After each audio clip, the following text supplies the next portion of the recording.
पसंद आए तो लाइक सब्सक्राइब करिए, कमेंट करिए। धन्यवाद सबका। बाबा बारे बरिसावा के हम रहनी, बाबा बारे बरिसावा के हम रहनी, बाबा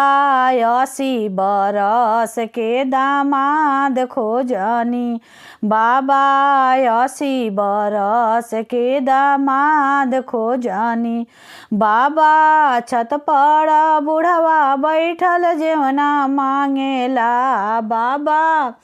छत पर बुढ़वा बैठल जेवना मांगेला, हमरा जेवाना ले जात बारा डर लागेला,